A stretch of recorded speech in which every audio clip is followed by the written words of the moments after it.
আকাশেতে লক্ষ আমি একটা মিডল ক্লাসের ফ্যামিলির ছেলে, হাতে কোনো 30 লাখ টাকার ঘড়িও নাই। তুমি কিনতে হবে, 8টা-10টা বিয়ে শাদী করতে হবে, এগুলি টার্গেট ছিল না। আমি ওমর সানী, আমি একটা মিডল ক্লাসের ফ্যামিলির ছেলে। হয়তোবা ফিল্ম আমাকে যদি এই অবস্থায় না আনতেন, ছোট্ট একটা চাকরিজীবী মানুষ হতাম। আমার পড়াশোনা যে বিশাল বড় জায়গায় পড়াশোনা করেছি তাও না, মোটামুটি করেছি, মোটামুটি ফ্যামিলির থেকে এসেছি। হাতে কোনো 30 লাখ টাকার ঘড়িও নাই, ব্রেসলেটও নাই। টোটাল এই এই চশমাটার দাম, 2টা চশমা মিলে এটা 1700 টাকা হয়েছিল, চিটং থেকে নিয়েছিলাম। কিন্তু এখন তো অনেক সেলিব্রিটিরাই, যাদেরকে তথাকথিত সেলিব্রিটি বলি বা সেলিব্রিটি বলি, তারা এই ধরনের কথা সবসময় বিভিন্ন ইন্টারভিউতে বা বিভিন্ন সোশ্যাল মিডিয়ায় শো আপ করে, তার ঘড়ির দাম, তার ড্রেসের দাম।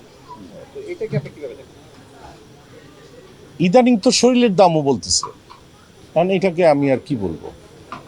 আপনারা যখন সুপারস্টার ছিলেন বা যখন ইন্ডাস্ট্রি দাপিয়ে বেড়াতেন, সেই সময় কি আপনি এই ধরনের ইয়ে ছিল কিনা? আমাদের টার্গেটই থাকতো কিভাবে প্রডিউসারকে বাঁচাবো, তার পরবর্তী ছবি করব, তারপর কম্পিটিশন ছিল এটা।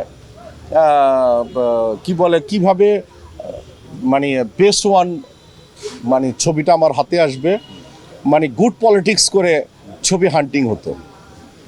জসিম ভাই বলেন, আলমগীর সাহেব বলেন, ফারুক সাহেব বলেন, শাবানা আপা বলেন, ববিতা আপা বলেন, তারপরে আমার জেনারেশনের বেস্ট ওয়ান কি বলে মৌসুমি বলেন, শাবনুর বলেন, শাবনাজ বলেন, শাহনাজ বলেন, নিমা বলেন। আমাদের টার্গেটগুলি এরকম ছিল। সালমান, আমি, রুবেল ভাই, মান্না ভাই, আরও যারা যারা আছেন, ওদের টার্গেটগুলি এরকমই ছিল। আমাদের তো বিশাল ওই যে জমি কিনতে হবে, 8টা-10টা বিয়ে শাদী করতে হবে, তারপরে অবৈধ টাকার ঝঞ্ঝানি করতে হবে, এগুলি টার্গেট ছিল না। এখনও পেটের জন্য যুদ্ধ করি। অনেকেই বলে আপনার সাথে সানি ভাই এটা কিন্তু যায় না। কি যায় না বাবা?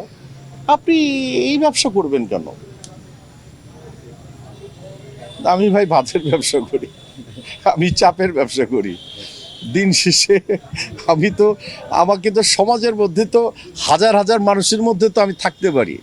তোরা তো হাজার হাজার মানুষ কেন, বাসার থেকেও তো বাইরে দিতে পারস না দিন শেষে। তো ওদের চেয়ে আমি ভালো আছি না? বাড়িতেই পারতেছে না ভাই, অনেকে সাহসই পাচ্ছে না। আমি তো দিন শেষে আমি ভালো আছি।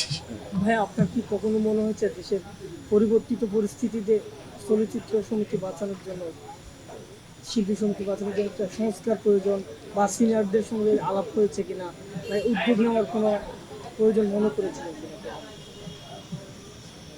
সিনিয়র, সুপার সিনিয়র তো এখন আলমগীর সাহেব আছে, আর হলো উজ্জ্বল সাহেব আছে। আলমগীর সাহেব, উজ্জ্বল সাহেব, ওনাদের সাথে আর এখন এইসব বিষয় নিয়ে কথাবার্তা হয় না। তুমি আসছো শিল্পী সমিতি নিয়ে, সার্বিক চলচ্চিত্র এই হইলো কমাতে আছে, তুমি এক শিল্পী সমিতি নিয়ে কি করবা?